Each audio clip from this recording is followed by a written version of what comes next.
Ancient Egypt was not a gentle place to live. It was a furnace shaped by geography, sun, and sand. For most of the year, daytime temperatures hovered near or above 40 degrees. Shade was scarce. Rain was almost non-existent. The air itself seemed to press down on everything beneath it. This was not a climate that forgave mistakes, yet millions of people lived here for thousands of years. They raised families, built cities, and constructed monuments that still stand today. And they did it without electricity, without refrigeration, without mechanical cooling of any kind. Their survival was not accidental. It was engineered. Life revolved around the sun. Egyptians understood that heat was not something you escaped.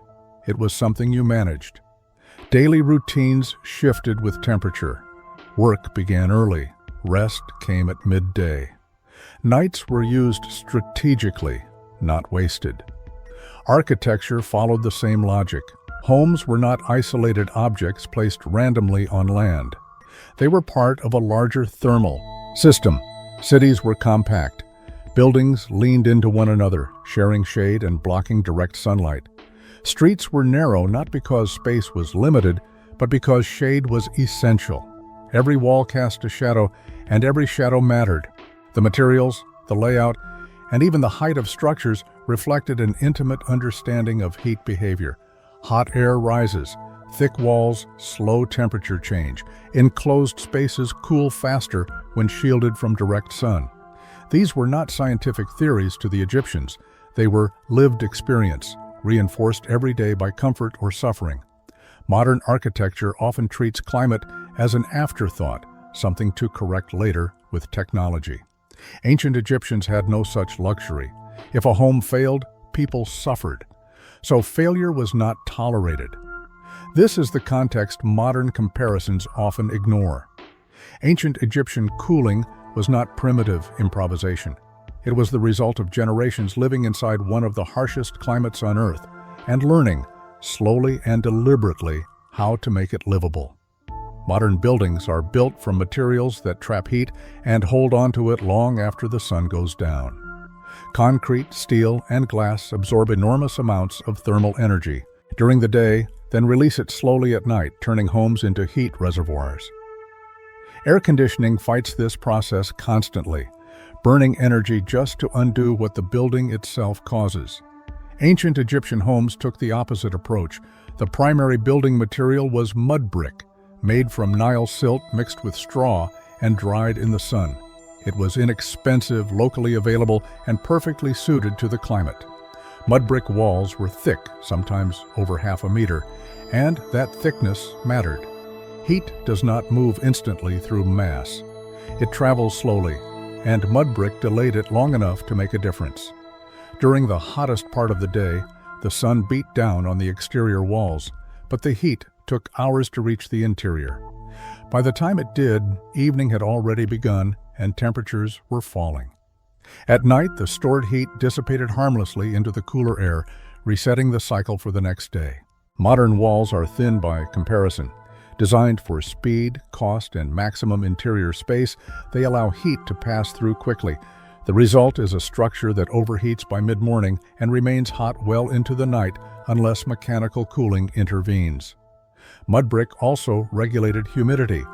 Unlike sealed modern materials, it could absorb and release moisture, stabilizing indoor conditions and improving comfort. This made interiors feel cooler even when temperatures were high. The Egyptians did not choose mud brick because they lacked better options. They chose it because it worked. Stone was reserved for temples and monuments, not homes, precisely because it retained heat too long for daily living. This was not aesthetic tradition. It was climate engineering. Ancient Egyptian builders selected materials that cooperated with heat rather than resisting it, and in doing so, created homes that remained livable in extreme conditions without consuming a single watt of energy. In ancient Egyptian homes, cooling did not come from a machine hidden in a wall. It came from the space at the center of the house. The courtyard was not decorative. It was functional, and it was essential. Most Egyptian homes were built around an open central courtyard, partially shaded and open to the sky. During the day, this space acted as a thermal buffer. The ground remained cooler than surrounding walls, protected from direct sunlight for much of the day.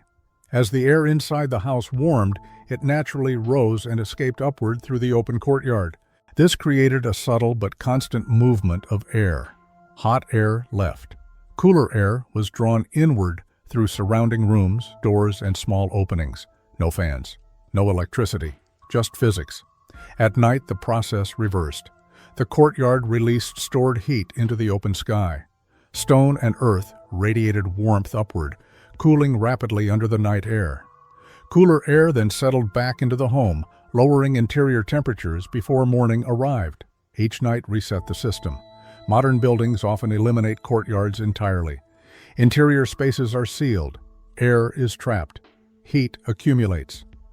Without mechanical ventilation, rooms become stagnant and oppressive. Even with air conditioning, airflow is artificial and energy-intensive. Ancient Egyptians understood something modern design often ignores. Airflow is as important as shade. A cool space is not just about blocking heat.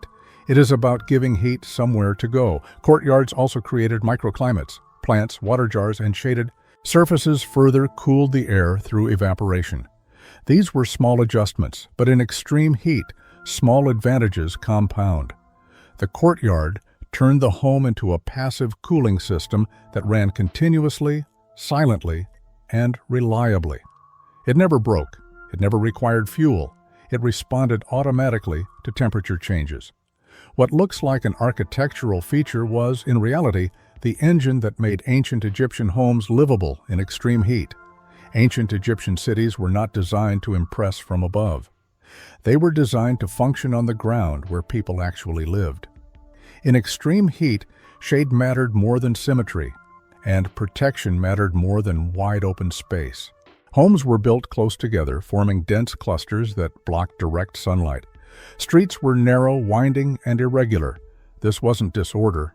It was thermal strategy. Narrow streets stayed shaded for most of the day as walls cast long shadows that moved slowly with the sun. Even at noon, when heat was most intense, sunlight rarely reached the ground for long. Modern cities do the opposite. Roads are wide. Buildings are spaced apart. Glass and steel surfaces reflect and trap heat, creating urban heat islands where temperatures rise several degrees higher than surrounding areas. Asphalt absorbs sunlight and radiates it back upward, making streets feel unbearable in summer. Ancient Egyptians avoided this by accident and by instinct. They built with human comfort in mind, not vehicle speed or visual impact. Streets existed to move people on foot, not to move cars at high speed. That allowed density without discomfort. Shaded streets reduced heat gain inside buildings as well. Walls facing narrow alleys were protected from direct solar exposure, keeping interior spaces cooler throughout the day. Heat was managed at the scale of the entire city, not just individual homes. This collective approach is what modern planning often lacks. Today, buildings are designed as isolated objects, each fighting heat alone with machines. Ancient Egyptian cities worked together. Shade wasn't added later. It was built in from the beginning. In ancient Egypt, a building's position mattered as much as its walls. Homes were not placed randomly on the land.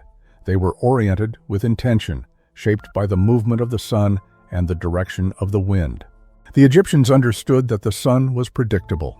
It rose and set the same way every day, and its path across the sky determined which walls would suffer the most heat.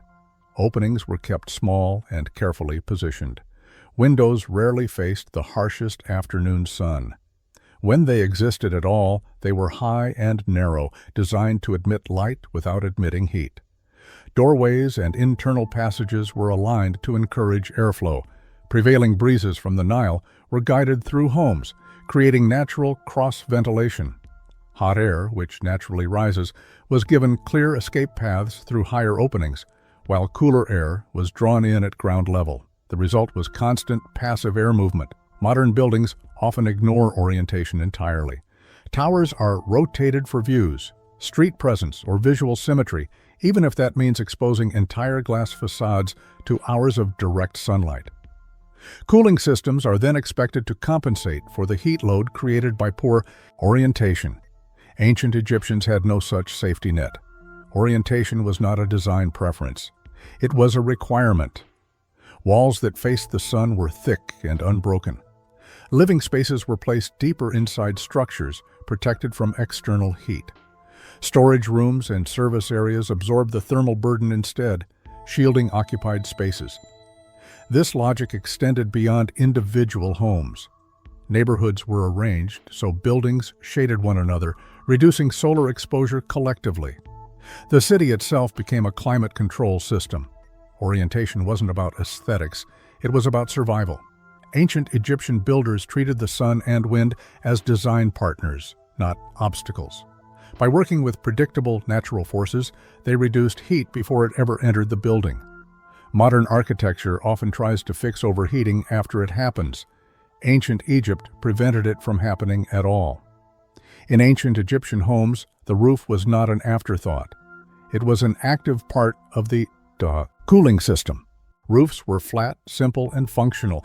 Built from layers of wood, reeds, and mud, they acted as thermal barriers rather than heat traps. During the day, heat rose upward, away from living spaces below. Thick roof layers slowed heat penetration, preventing interiors from overheating during peak sunlight hours. At night, the function reversed. As temperatures dropped, roofs released stored heat directly into the open sky. With no attic spaces trapping hot air, heat escaped naturally. This daily cycle of absorption and release kept indoor temperatures relatively stable. Roofs were also used as living space. On hot nights, families slept on rooftops where cooler air flowed freely. This wasn't desperation. It was intelligent adaptation. The building extended upward into the cooler night atmosphere, providing comfort without energy consumption. Modern roofs often do the opposite. Dark materials absorb solar radiation all day. Insulation traps heat inside. Attics collect hot air, which radiates downward into living spaces well into the night. Mechanical cooling is then required just to counteract the roof's design. Ancient Egyptians avoided this problem entirely. Their roofs were breathable, accessible, and integrated into daily life. Heat was allowed to leave, not accumulate. Some roofs also supported water jars or damp materials that enhanced cooling through evaporation. These small interventions lowered surface temperatures and improved nighttime comfort. What modern design treats as a purely structural element, ancient Egyptian builders treated as environmental infrastructure. The roof was not meant to seal heat in, it was meant to let heat go. In extreme climates, that distinction makes all the difference. Modern buildings overheat not because the climate has changed, but because the way we build has. Somewhere along the way, architecture stopped responding to the environment and started outsourcing the problem to machines. Glass towers rise in desert cities, reflecting sunlight in every direction while absorbing enormous amounts of heat. Thin walls prioritize interior space and speed of construction. Buildings are sealed airtight, cutting off natural airflow entirely. In this design logic, comfort is no longer created by form or material, but by air conditioning units hidden behind walls. This shift created a dangerous assumption that climate no longer matters. Air conditioning does not eliminate heat, it displaces it. Every unit pulls heat from inside and dumps it into the surrounding city. As more buildings rely on mechanical cooling, outdoor temperatures rise. Streets become hotter, buildings absorb more heat, cooling demand increases again. The cycle feeds itself. Ancient Egyptian homes never entered this loop. They reduced heat before it entered living spaces. Modern buildings invite heat in, then fight it continuously. The consequences are visible everywhere. Power grids strain during heat waves. Blackouts turn glass buildings into uninhabitable spaces within hours. Without machines, modern architecture fails almost immediately. Ancient Egyptian homes did not collapse without technology. They functioned by default. This is not a rejection of modern engineering. It is a critique of dependence. Machines were meant to assist good design, not replace it. When air conditioning became cheap and widespread, the incentive to design climate-responsive buildings disappeared. The result is architecture that works only as long as energy flows uninterrupted. That is not resilience, it is fragility. Ancient builders assumed systems would fail, so they built structures that worked even when nothing else did. In extreme heat, that mindset is not outdated. It is essential. The methods ancient Egyptians used to stay cool were not magic. They were the result of generations observing, experimenting, and refining. Every architectural decision, from wall thickness to courtyard placement, from roof materials to street orientation, was informed by experience and necessity. Builders watched how sunlight moved across walls. They noticed which winds brought relief and which intensified heat.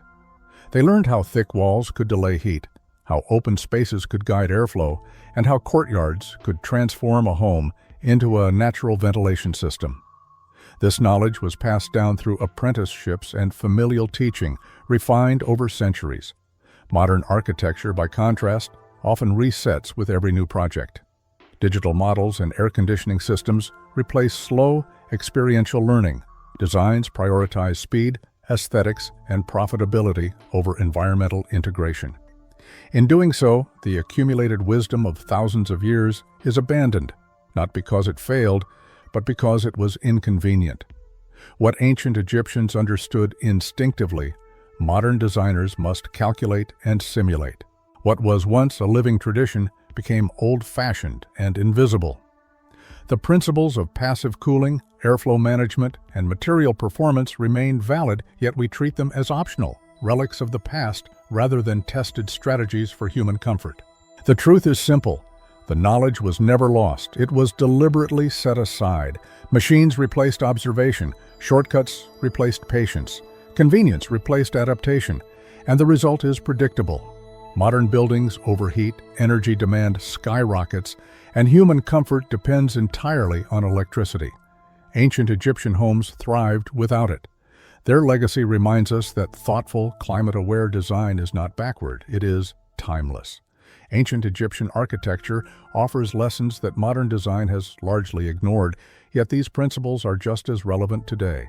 Thick walls, courtyards, natural ventilation, and strategic orientation are not outdated ideas. They are solutions born from necessity, refined over thousands of years.